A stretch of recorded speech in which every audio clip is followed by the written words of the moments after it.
Imagina por un momento que todo lo que creías saber sobre la figura más influyente de la historia humana ha sido editado, reconfigurado o incluso borrado deliberadamente. Imagina al Jesús del que has oído hablar desde la infancia, el sanador, el maestro, el que murió y resucitó. Ahora imagina a otro Jesús, un Jesús que cuestiona, que perturba a los poderosos, que susurra verdades tan radicales que podrían derribar imperios enteros.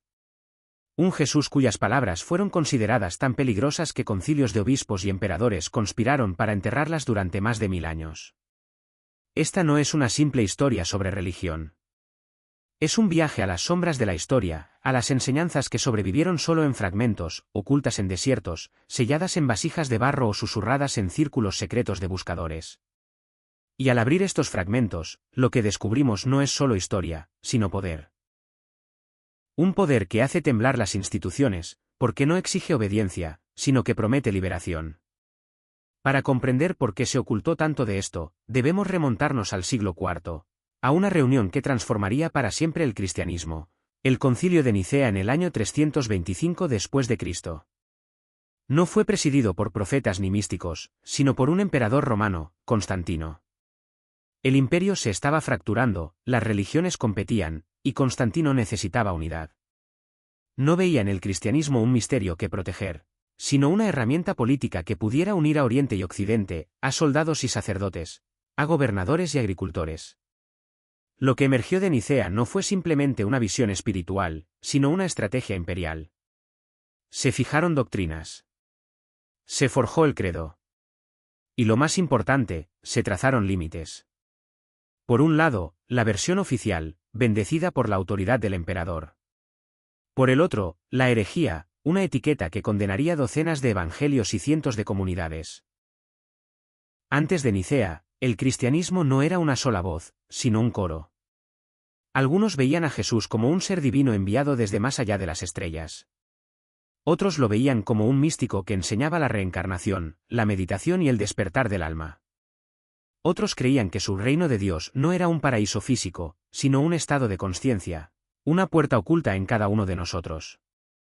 Esa variedad de voces, confusas y vivas, fue silenciada.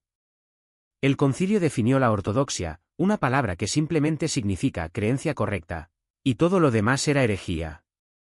Evangelios enteros fueron quemados o enterrados. Los textos que sugerían que cada ser humano podía acceder a lo divino directamente, sin sacerdotes, templos ni rituales, fueron relegados a la sombra. Uno de esos textos, olvidado durante siglos, resurgiría recién en 1945 en una polvorienta ciudad egipcia llamada Nag Hammadi. Entre los rollos se encontraba un evangelio atribuido a Tomás. A diferencia de los evangelios conocidos, no narra historias de milagros, ni nacimientos virginales, ni dramas de resurrección. En cambio, es una colección de dichos, frases breves y punzantes que llegan al corazón de la existencia humana. En una de ellas, Jesús dice, «El reino está dentro y fuera de ustedes». Cuando se conozcan a sí mismos, entonces serán conocidos y se darán cuenta de que son hijos del Padre viviente. Detengámonos un momento. Estas palabras sugieren que el camino hacia Dios no pasa por la obediencia a una iglesia, ni por rituales ni sacrificios, sino por el autoconocimiento. Implican que cada uno de nosotros lleva dentro una chispa de lo divino, esperando ser recordada. Es un mensaje que rompe jerarquías, porque si el cielo está dentro de uno, ningún emperador, ningún obispo, ninguna institución puede arrogarlo. Y eso, precisamente eso, es lo que la hacía tan peligrosa. La iglesia oficial necesitaba control. Necesitaba ser la guardiana de la salvación, la única distribuidora de la gracia. Un Jesús que te dice que mires en tu interior, que descubras tu propia esencia divina, socava todo ese sistema. Por eso tales palabras fueron tachadas de herejía, y los evangelios que las contenían fueron excluidos, ocultados o destruidos. Pero la verdad posee una extraña resiliencia. Como semillas esparcidas por el viento, fragmentos de estas enseñanzas sobrevivieron. Resurgieron siglos después en los susurros de los místicos, en los versos de los poetas, en las prácticas de hermandades secretas que se atrevieron a decir, quizás el reino no sea un lugar que esperamos después de la muerte. Quizás sea una realidad a la que despertamos ahora. Así pues, la pregunta que enmarca nuestro viaje es esta: ¿quién fue realmente Jesús? El cordero obediente de la tradición o el que despierta, el liberador. ¿Aquel que enseñó que el templo de Dios estaba oculto a plena vista, en el corazón humano? En el próximo capítulo, profundizaremos en estos evangelios perdidos, comenzando con los dichos radicales de Tomás y el misterioso movimiento espiritual conocido como los gnósticos, quienes afirmaban que Jesús no vino a construir una iglesia, sino a despertar el alma dormida. El Concilio de Nicea pudo haber declarado una versión oficial del cristianismo, pero no pudo borrar el pasado por completo.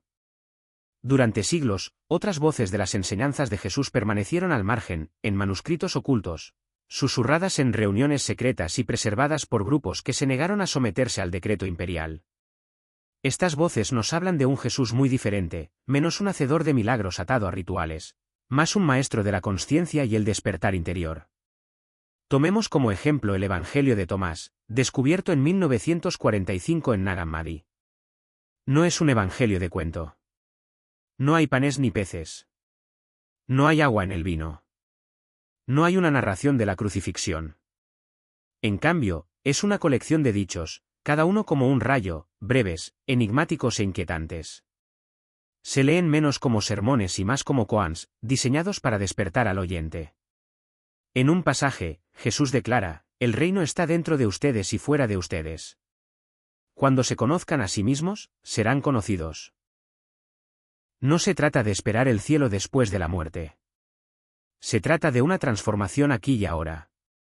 Conocerse a uno mismo, de verdad, es darse cuenta de que la chispa divina ha estado ahí desde siempre. Y aquí reside el peligro. Si Dios no está confinado en un templo, si la salvación no depende de sacerdotes, entonces toda la maquinaria de control comienza a resquebrajarse. ¿Por qué asistir a misa bajo la atenta mirada de los obispos, si Jesús mismo enseñó que el alma podía despertar directamente, sin intermediarios? No sorprende que la Iglesia primitiva tildara estos textos de herejía. Pero la misma vehemencia con la que fueron suprimidos revela su potencia. Estas palabras no eran notas a pie de página inofensivas. Eran dinamita, capaces de desmantelar el monopolio de una iglesia centralizada. Quienes preservaron y vivieron según estas enseñanzas llegaron a ser conocidos como los gnósticos. Para ellos, Jesús no era un salvador distante al que adorar, sino un revelador, un portador de gnosis, conocimiento directo e interno de lo divino. Creían que el alma humana era una chispa de luz atrapada en un mundo material de sombras, retenida por fuerzas que llamaban arcontes, gobernantes de la ilusión. Despertar era romper las cadenas, recordar el verdadero origen del alma y regresar a la fuente. Es fácil ver por qué esta visión alarmó a los primeros padres de la Iglesia. Si la salvación viene de adentro, la autoridad de los obispos y los concilios se derrumba. Si cada hombre y mujer lleva un templo oculto en su corazón, entonces ningún imperio, ninguna institución, puede interponerse entre ellos y Dios. Algunas palabras del Evangelio de Tomás golpean directamente la esencia de esa verdad. Jesús les dice a sus discípulos, si sacas a la luz lo que hay en ti, lo que tienes te salvará. Si no sacas a la luz lo que hay en ti, lo que no tienes te destruirá. Estas son palabras de empoderamiento y de responsabilidad. No ofrecen un camino fácil hacia la obediencia. Exigen trabajo interior, valentía y despertar. Para los gnósticos, esto no era una filosofía abstracta. La vivían.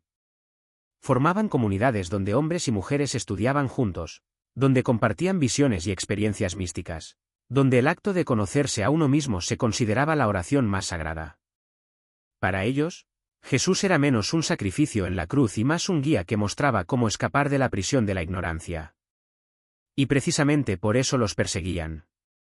Para la Iglesia imperial, la unidad significaba obediencia, y la obediencia significaba control.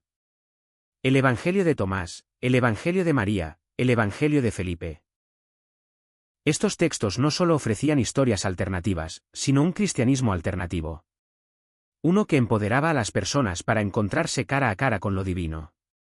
Piénsenlo, ¿y si el Jesús que conocemos hoy fuera solo una fracción de la imagen completa?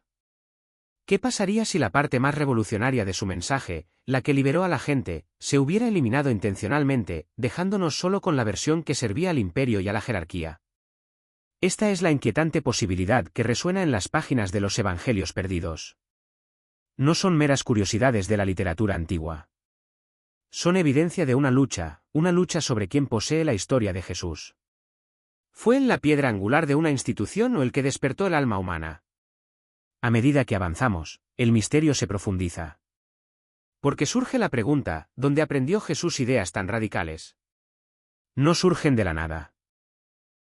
Para responder a esta pregunta, debemos adentrarnos en los años perdidos de su vida, años sobre los que los evangelios canónicos guardan casi total silencio. Años que podrían conectarlo con comunidades místicas junto al Mar Muerto, e incluso con viajes mucho más allá de Judea. Uno de los misterios más intrigantes de la vida de Jesús no reside en lo que sabemos, sino en lo que ignoramos. Los evangelios canónicos nos narran su nacimiento, un breve momento a los 12 años, y luego, el silencio. Casi 2 décadas se desvanecen, hasta que de repente un hombre de 30 años aparece a orillas del río Jordán para ser bautizado.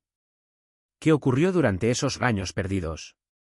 Esta laguna ha alimentado la especulación durante siglos. ¿Vivió tranquilamente en Nazaret como aprendiz de carpintero? ¿O se alejó más lejos, buscando sabiduría en escuelas de misterio lejos de Galilea? Algunos estudiosos sugieren una conexión con una peculiar secta judía conocida como los esenios. Los esenios vivían cerca del Mar Muerto, en asentamientos como Qumran. Eran ascetas, hombres y mujeres dedicados a la pureza, la meditación, el estudio y la vida en comunidad. Rechazaban la corrupción del sacerdocio de Jerusalén, y en cambio, se volvían hacia su interior, buscando la comunión directa con lo divino. Copiaron y preservaron pergaminos sagrados, muchos de los cuales conocemos hoy como los rollos del Mar Muerto. Su estilo de vida giraba en torno al ayuno, los baños rituales y una profunda creencia en que la humanidad estaba al borde de una transformación cósmica. Cuando los investigadores modernos leen los textos esenios, resuenan en la página los ecos de las enseñanzas posteriores de Jesús. El énfasis en la pureza interior, en la verdad, en la preparación para el reino, estos son temas que también encontramos en los evangelios. ¿Se formó Jesús entre ellos? ¿Absorbió sus prácticas durante esos años de silencio? Algunos historiadores, como Edmund Szekely, fueron más allá, sugiriendo que Jesús se formó dentro de la propia tradición esenia. Imaginemos a un joven buscador, inquieto por las preguntas, atraído por una comunidad donde la sabiduría se preservaba no mediante sacrificios rituales, sino a través de la meditación, la naturaleza y el equilibrio entre cuerpo y espíritu. Esto explicaría por qué gran parte de sus enseñanzas posteriores resuena con este etos. Pero los esenios pueden haber sido solo el comienzo. Un hilo de leyenda, entretejido a través de manuscritos antiguos y relatos de viajeros, insiste en que Jesús fue aún más al este. En archivos tibetanos, existen relatos de un santo de Occidente que estudió entre budistas. En Cachemira, un manuscrito describe a un profeta llamado Isa que aprendió de sabios hindúes. Ya sean estos relatos históricos literales o ecos simbólicos, sugieren algo sorprendente. Que los años perdidos de Jesús pudieron haber sido un tiempo de peregrinación, bebiendo profundamente de las fuentes de la filosofía védica de la India, las enseñanzas budistas de compasión y desapego, y las ciencias místicas de Oriente. Considere los paralelismos, la idea del karma, las acciones que moldean el destino, refleja las advertencias de Jesús de que cosechas lo que siembras. La enseñanza de la reencarnación se alinea con sus crípticas insinuaciones de que Juan el Bautista era Elías el regresado. Y la búsqueda budista de la iluminación resuena con el llamado de Jesús a despertar, al renacer a un estado superior de ser. Si estas influencias formaron parte de su educación, su mensaje posterior se vuelve aún más extraordinario. No fue solo un profeta judío dentro de una tradición estrecha, sino un maestro universal que conjugaba la sabiduría de Oriente y Occidente, traduciendo lo eterno en palabras comprensibles para la gente de su tiempo. Pero semejante visión habría sido una amenaza para una iglesia rígida siglos después. Un Jesús que hablara de reencarnación, divinidad interior y armonía con la naturaleza era peligroso, porque desmantelaba la idea de un dogma único. Ofrecía demasiada libertad, demasiadas posibilidades. Los propios esenios creían que el ser humano era un microcosmos del universo, y que alinearse con las leyes divinas podía conducir a la sanación y la iluminación. Un texto esenio describe cómo comulgar con los ángeles del aire, el agua y la luz solar, no seres sobrenaturales, sino las fuerzas de la naturaleza misma. En esto, escuchamos claras resonancias de dichos posteriores atribuidos a Jesús, donde alaba los lirios del campo, las aves del cielo y los sencillos ritmos de la creación como caminos hacia Dios. Imaginen la conmoción si el público en general se diera cuenta de que el Jesús de la historia podría verse inspirado en tradiciones que se extienden desde las orillas del Mar Muerto hasta los monasterios de la India. Esto lo redefine no como un hacedor de milagros aislado, sino como un viajero espiritual, un puente entre mundos. Este es el Jesús que la religión institucional no podía permitirse reconocer. Un Jesús cuya sabiduría era demasiado amplia para ser contenida, cuyo mensaje apuntaba no a credos rígidos, sino a la liberación. Y así, el silencio sobre sus años perdidos permaneció. Los evangelios se acallaron. Los padres de la Iglesia apartaron la mirada. Pero los ecos siguen ahí, fragmentados, esperando a quienes estén dispuestos a escuchar. En nuestro próximo capítulo, seguiremos esos ecos hasta Egipto, donde los antiguos misterios de la muerte y el renacimiento crearon patrones que parecen asombrosamente similares a la historia de Cristo. ¿Fueron estas coincidencias o Jesús era parte de un linaje de símbolos universales mucho más antiguo de lo que imaginamos? Para seguir el camino oculto de las enseñanzas de Jesús, debemos abandonar las colinas de Galilea y las cuevas de Qumrán y viajar en el tiempo hasta la tierra del Nilo, Egipto. Durante milenios, Egipto fue escenario de rituales de muerte y resurrección, dioses que morían y resucitaban, e iniciados que pasaban por las pruebas de la oscuridad hacia la luz. Era una cultura obsesionada con la transformación del alma, y los ecos de sus misterios se extienden a lo largo de la historia de Cristo. La palabra griega Cristo significa el ungido. Pero esta idea de la unción no surgió en Palestina. En los templos de Luxor y Karnak, los sacerdotes ungían a los iniciados con óleos sagrados durante ritos que simbolizaban la muerte del ego y el renacimiento del ser espiritual. Ser ungido no era simplemente ser elegido, sino experimentar una metamorfosis interior, despertar una naturaleza divina oculta bajo la forma humana. El antiguo mito egipcio ofrece sorprendentes paralelismos. Consideremos a Horus, hijo de Isis y Osiris. Concebido en circunstancias milagrosas, perseguido por enemigos desde niño, Horus crece hasta convertirse en una figura salvadora, un portador de luz que vence a la oscuridad. El propio Osiris fue asesinado, desmembrado y resucitado, reinando como señor del más allá. ¿Les suenan? Nacimiento virginal. Un niño santo perseguido por un rey celoso. Un dios que muere y resucita. ¿Fueron coincidencias? ¿O los primeros narradores cristianos recurrieron a símbolos ya profundamente arraigados en la imaginación antigua? Algunos estudiosos, como Gerald Massey en el siglo XIX, argumentaron que la historia de Jesús se tejió conscientemente a partir de arquetipos egipcios. Los teólogos se indignan ante esto, temiendo que reduzca el cristianismo a una copia de mitos antiguos. Pero es posible otra perspectiva. Tal vez estos paralelismos revelen que Jesús estaba conectando con un patrón universal, una historia de muerte y renacimiento inscrita en la psique humana a través de las culturas. Los egipcios llamaban a este viaje los misterios. Los candidatos a la iniciación se sometían a rituales que simulaban la muerte, permanecer en cámaras de piedra, ayunar, experimentar la oscuridad, antes de emerger renacidos, nacidos dos veces, con el alma despierta. Es tan extraño, entonces, que Jesús le dijera a Nicodemo en el Evangelio de Juan, quien no nace de nuevo, no puede ver el reino de Dios. Para los no iniciados, suena imposible. Para los iniciados, es la esencia misma de la práctica espiritual. Lo que emerge aquí es una imagen de Jesús no como fundador de una fe completamente nueva, sino como heredero y transmisor de la sabiduría eterna, sabiduría expresada en Egipto, Grecia, India y ahora renacida en Judea. Su crucifixión y resurrección, desde esta perspectiva, no son solo eventos históricos, sino dramatizaciones simbólicas del misterio eterno, que la vida vence a la muerte, que el espíritu sobrevive a la carne, que cada alma debe morir a su yo inferior para despertar a su yo superior. Sin embargo, este no era el mensaje que la Iglesia institucional deseaba enfatizar. Los paralelismos egipcios hacían que Jesús pareciera menos único, menos exclusivo. Si la resurrección era un arquetipo universal, si la unción era un rito antiguo, entonces Cristo no era el único Hijo de Dios, sino parte de un largo continuum de maestros divinos. Para un imperio que necesitaba una autoridad única y absoluta, tal fluidez era inaceptable. Y, sin embargo, los símbolos perduraron. Los alquimistas medievales veían a Cristo como la piedra filosofal, aquel que experimenta la muerte y el renacimiento para alcanzar la perfección. Los místicos cristianos hablaban de crucifixión y resurrección interior, Un lenguaje que recuerda notablemente a los viajes iniciáticos de los templos egipcios.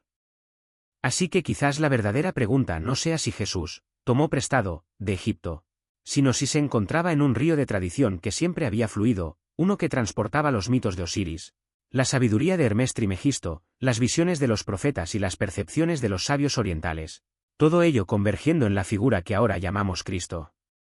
Desde esta perspectiva, Jesús no fue un imitador, sino un revelador, demostrando que las verdades del alma son universales.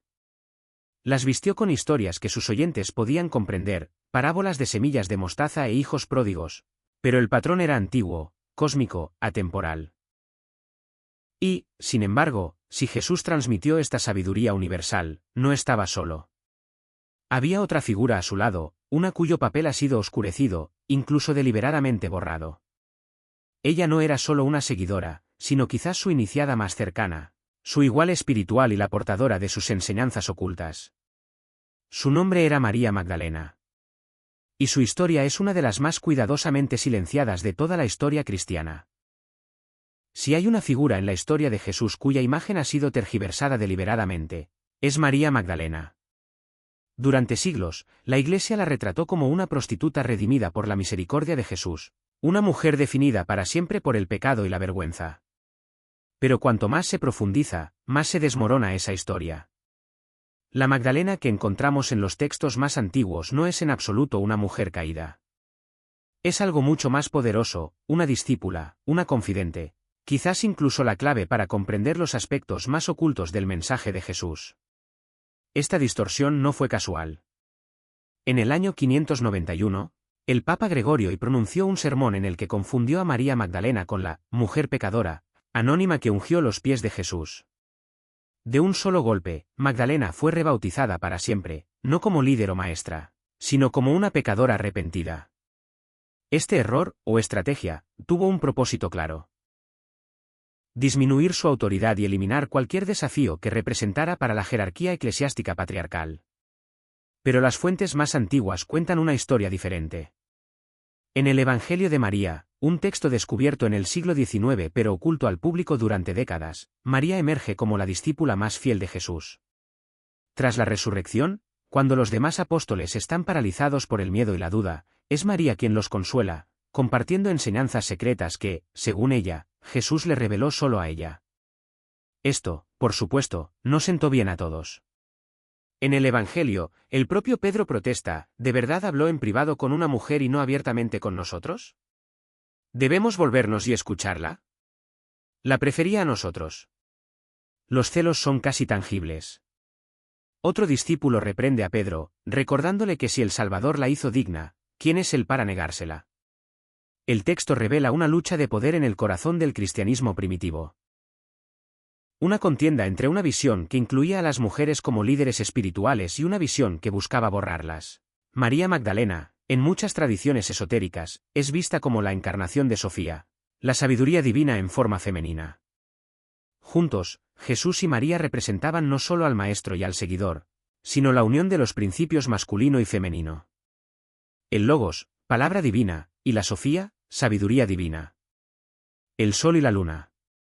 En las tradiciones místicas, esta unión se denominaba hieros gamos, el matrimonio sagrado. No de carne sino de alma, la integración de los opuestos en el buscador. Reconocer a Magdalena como algo más que una figura marginal lo habría cambiado todo. Un cristianismo que la honrara como CEO maestra, o incluso como igual de Cristo, habría sido una fe de equilibrio, donde tanto lo masculino como lo femenino guiaran el camino hacia Dios. Pero eso era demasiado peligroso para una institución empeñada en reservar el poder para los hombres. Así, María fue silenciada, su papel se redujo, su imagen se reformuló como la del arrepentimiento en lugar de la de la sabiduría. Sin embargo, la verdad se filtraba con facilidad. En la Francia medieval, las leyendas hablaban de María Magdalena viajando a través del mar después de la crucifixión, llevando consigo un evangelio oculto.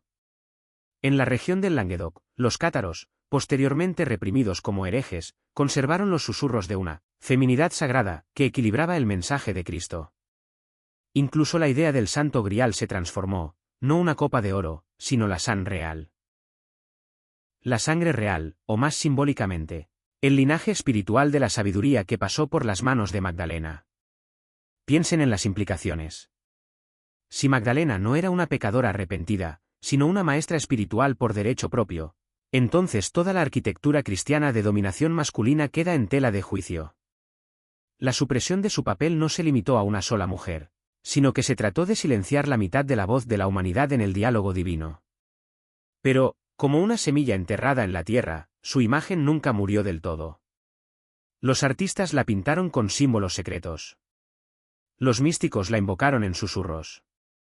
Y hoy, tanto eruditos como buscadores están recuperando su voz. Si Jesús representa la chispa del despertar, María Magdalena representa la sabiduría que la nutre. Juntos, conforman una visión integral del camino espiritual, la unión de la razón y la intuición, la palabra y el silencio, el espíritu y el alma.